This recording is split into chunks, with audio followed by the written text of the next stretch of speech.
একটা আপুকে দেখলাম, সে বলছিল যে সে কক্সবাজারের বাবুর্চির কাছ থেকে একটা রেসিপি নিয়ে আসছে, আর সেটা হলো এই ডাল ভর্তার রেসিপি।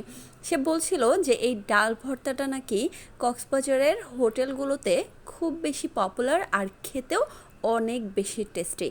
তো সে কি করেছে, সেই রেসিপিটা নিয়ে এসে সেটাকে বানিয়েছে, আর সেটা দেখে তো আমার জিভে পানি চলে আসছে। তাই আমিও আজকে বাসায় এটাকে বানিয়ে ফেলেছি। আর হ্যাঁ, কেমন হয়েছে সেটা কিন্তু বলবো সবার শেষে। প্রথমেই 1 কাপ ডাল নিয়ে নিলাম। ডালটাকে এখন পানি দিয়ে 3-4 বার করে সুন্দর করে ধুয়ে নিতে হবে, যেন ডালটা একদম চকচকে পরিষ্কার হয়ে যায়। তো আমার ডাল ধোয়া কমপ্লিট, দেখতেই পাচ্ছেন যে কেমন পানিটা পরিষ্কার লাগছে। ডাল ধোয়া শেষ হয়ে গেলে এখন এটাকে আমি চুলার ওপর দিয়ে দিলাম 5-6 কোয়া রসুন। এখন ডালটাকে সিদ্ধ করে নিচ্ছি। ডালটা এই পর্যায়ে সিদ্ধ হয়ে গেলে একটু নেড়ে চেড়ে সাইডের ডালগুলোকে মাঝখানে দিয়ে দিব। তারপর আবারও ঢাকা দিয়ে কিছুক্ষণ সিদ্ধ করে নিয়ে এইখানে আমি দিয়ে দিয়েছিলাম কিছুটা হলুদের গুঁড়া আর পরিমাণ অনুযায়ী লবণ, যেটা আমার ভিডিও করতে পারিনি, আমি স্কিপ হয়ে গেছে, তাই আমি মুখে বলে দিলাম। তো কালারটা দেখেন এই পর্যায়ে কিন্তু অনেক সুন্দর আসছে।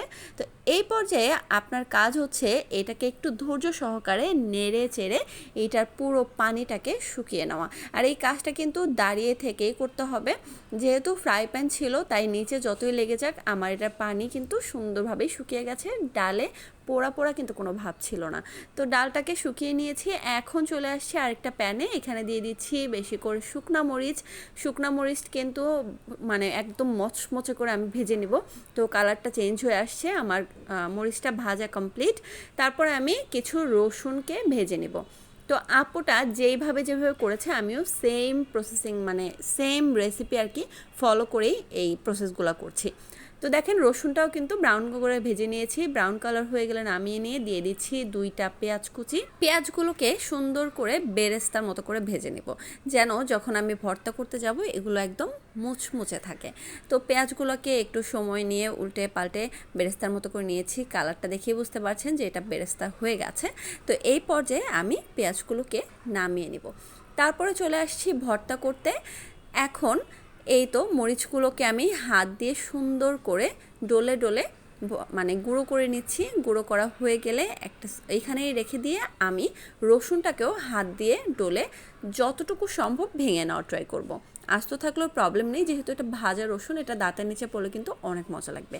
তো পেঁয়াজটা দেখেন বেরেস্তার মতো করেছি বিধায় আমি একদম 2-3 বার ডলা দেওয়ার সাথে সাথে এটা একদম গুঁড়ো গুঁড়ো হয়ে গেছে।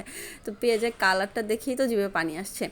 এখন আমি আপনাদেরকে বলি যে ভর্তাটা আসলে কেমন লেগেছে। তো দিয়ে দিয়েছি এখানে সরিষার তেল, আর সাইডে লবণ ছিল। তো লবণ যেহেতু আগেও দিয়েছি, এখানেও সামান্য কিছু দিলাম, লাগলে পরে আবার দেওয়া যাবে, সমস্যা নেই। তো এই সব মিশ্রণটাকে একসাথে হাত দিয়ে মাখিয়ে নিচ্ছি। ইস, কী যে কালার আসছে!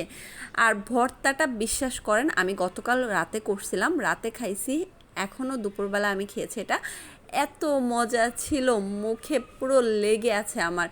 মুখে দেওয়ার সাথে সাথে আমার মনে হচ্ছে যে হোটেলে কী ভর্তা খায় আমি জানি না, ওই আপু হোটেলের কথা বলছে, হোটেলের থেকেও অনেক বেশি মজা লাগছে আমার কাছে এই ভর্তাটা। বিশ্বাস না হয় আপনারা ভর্তাটা একবার করে দেখেন এই সেম রেসিপি ফলো করে। ঠিক আছে, হোটেলে তো অবশ্যই মজা লাগে, কিন্তু আমার কাছে মনে হচ্ছিল যে আমি হোটেলের চাইতেও বেশি মজাদার কিছু ঘরে বসে খাচ্ছি। থ্যাঙ্কস ওই আপুটাকে, যার ভিডিও দেখে আমি এই রেসিপিটা শিখেছি।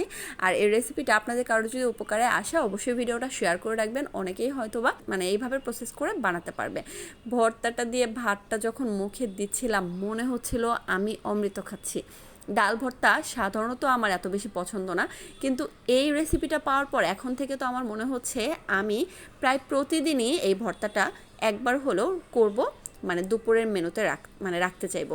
কিন্তু এই ভর্তাটা যে এত মজা হবে আমি সত্যি কল্পনা করিনি। আপনারা কিন্তু লাইক কমেন্ট করে জানাবেন সত্যি আপনাদের কাছে কেমন লেগেছে। তো সবাই ভালো থাকবেন, আল্লাহ হাফেজ।